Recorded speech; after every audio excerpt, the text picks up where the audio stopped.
Hello and welcome back to my channel, Disney Jules Mac 1965.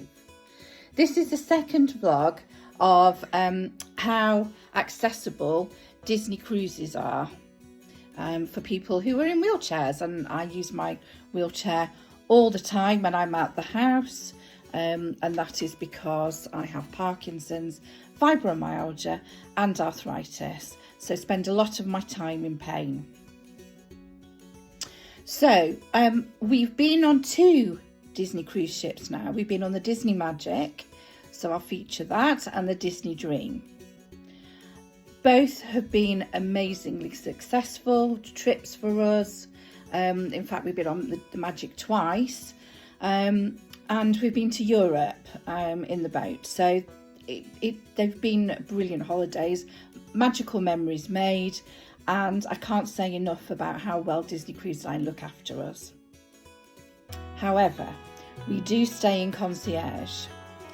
I'm not recommending Concierge for people in wheelchairs, that's entirely up to you, because they do really good rooms that are plenty big enough for wheelchair users. And but we like the added luxury, let's say, and we pay for that luxury of getting an early on to the ship, an early off the ship, that we get the lounge. We love being in the concierge lounge because it just gives us that chill out time that I need to unwind, and my husband really likes it.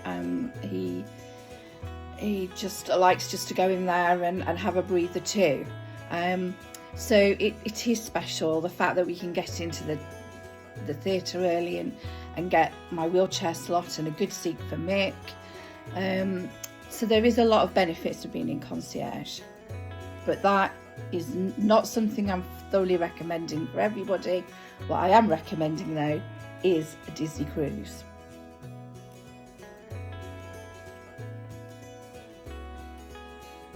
So this was the Disney Magic on the staycation, and this was getting us on at Newcastle, which was really easy, to be fair, nice and wide.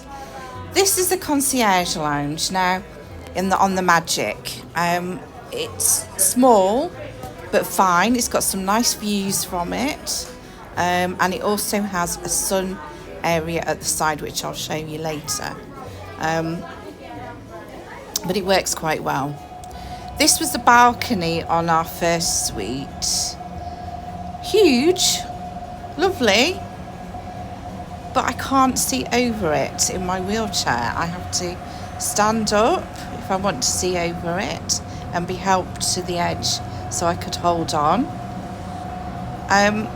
It wasn't ideal for a wheelchair user. This is the second ship on the Magic. This was us at Dover, and this is us getting on at Dover. I just wanted to show you this quickly. Again, air bridge, really helpful. And this was far easier than getting on at Southampton because it was one straight air bridge. We didn't have those bumps to make me struggle to get on and off. And the only time we had a bit of a bump is just coming up. And that is there. And you get my handbag. Then you have to do a turn, and then you're over another air bridge. And this is what I mean about having to, it's not ideal when you have to queue on an air bridge in a wheelchair, because you can slide into the back of people.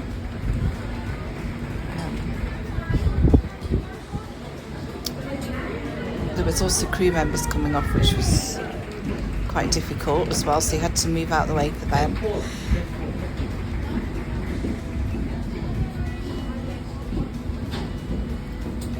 But at least they held you in the space to get on. So here we go on, not too steep, so it wasn't too much of a run. And the good thing was they'd actually put a non-slip mat there, because you have to be very careful.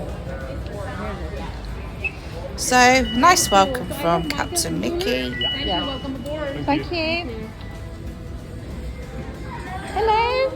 Good morning, everybody. We're excited. And of course the announcement, which is always lovely. McDonald's.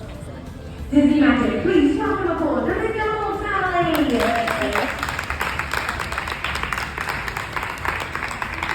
And as you can see, this was still COVID. Right, Suite 8100. And this is our suite on the Magic. To show you. A little bit of a tight entrance, automatic door when it worked. Didn't always work. You can see the buttons there to press the door open. And here is the bathroom for the normal person, the person who's not disabled. Nice, tiled, nice walk-in shower, nice big shower for them. And it's good for Mick, this that we have our own space. There's such a random space here. Obviously, there was a cupboard there with the life vest in.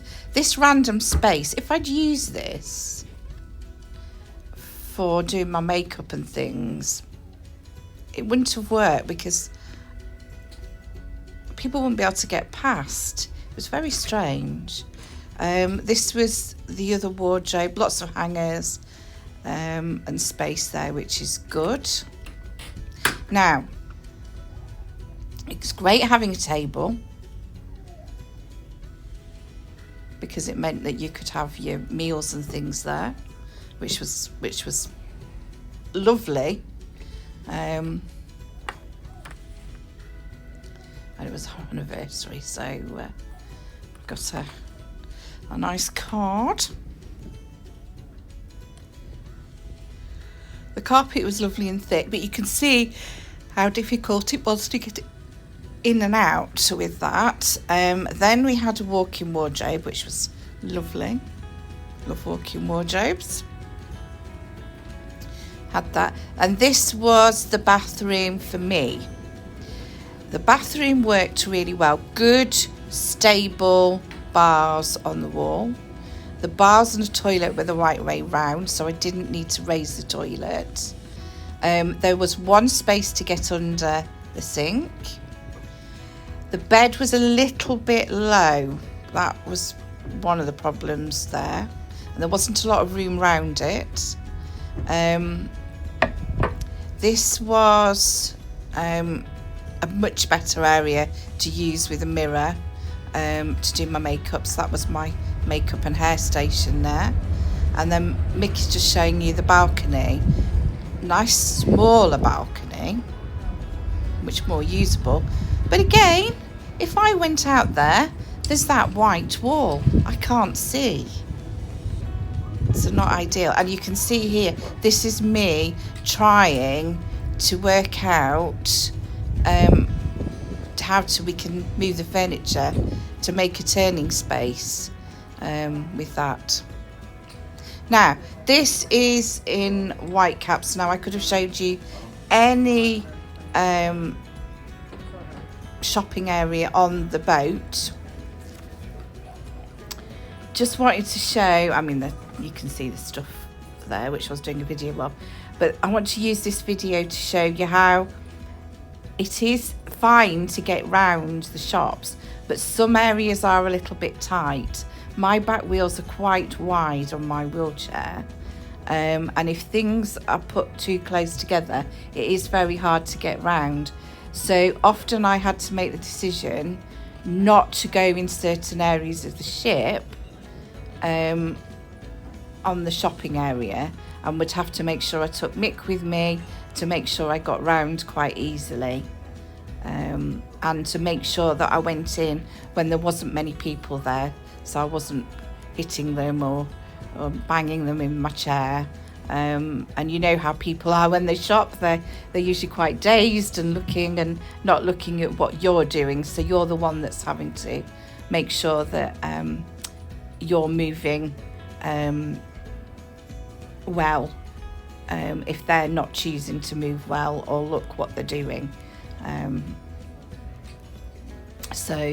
Yes, it was fine, absolutely fine. Don't be put off, but just be aware that you might have to make some decisions with that. Okay, and this is the outdoor area. I've showed you the concierge room earlier. This is the outdoor area. There's the door to go into concierge, which was accessible with a wheelchair, not a problem, nice and wide, and it was a nice space. And the good thing is I could see, because you didn't have that blocked area there. So although it isn't as big as on the Dream, it is a nice usable space for somebody in a wheelchair. It was absolutely fine. And if you've got a nice day to go and sit outside, why not do it?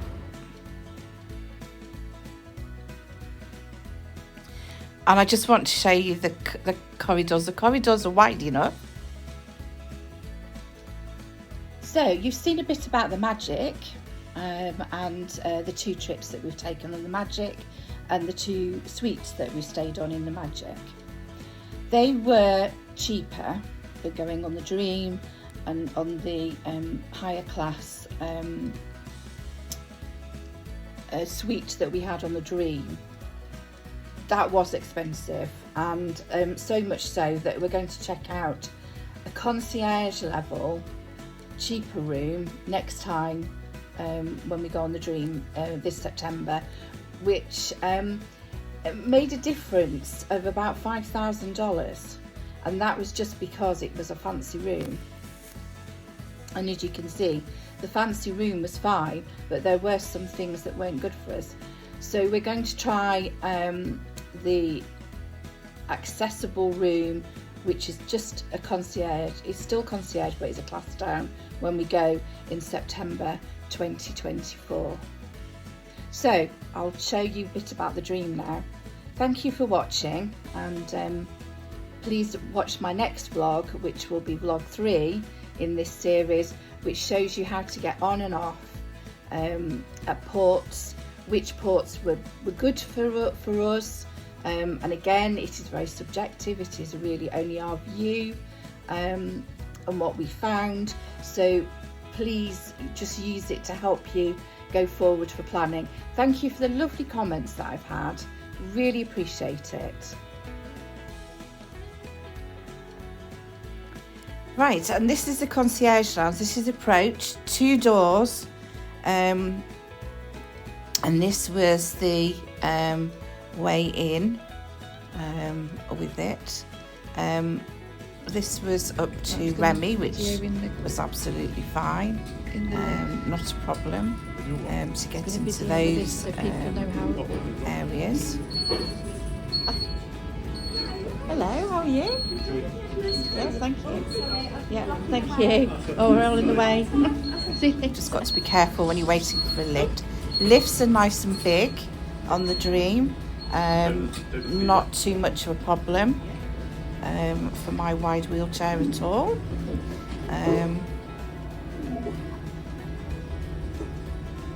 Just to show how which is good. One in the lift. It's not that tight. No, it isn't. But this is the sort of thing that people need to know.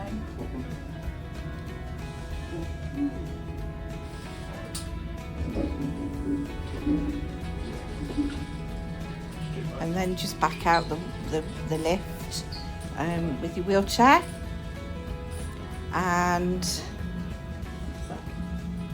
ready to go off again on the floor that you're at.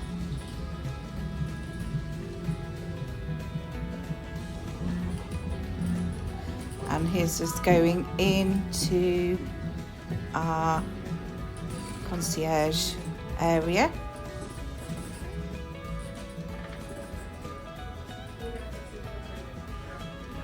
And again, nice clear corridor. Corridors can be a problem though if you have somebody working in the corridor or people are putting their suitcases out, or in some occasions leaving out their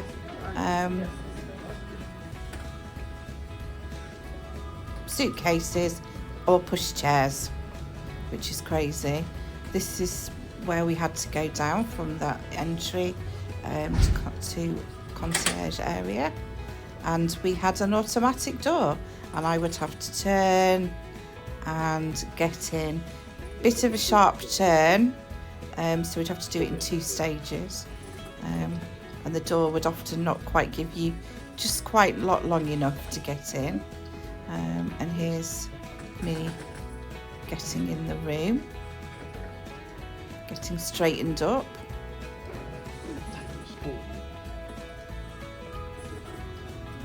And there we go. But again, you can see the problem with the lounge and the dining table. So we've cleared an area here so I could park up my chair and turn round. But it also worked quite well because I had that there. Right, this is the outdoor area of the Disney Dream for Concierge Sun Lounge.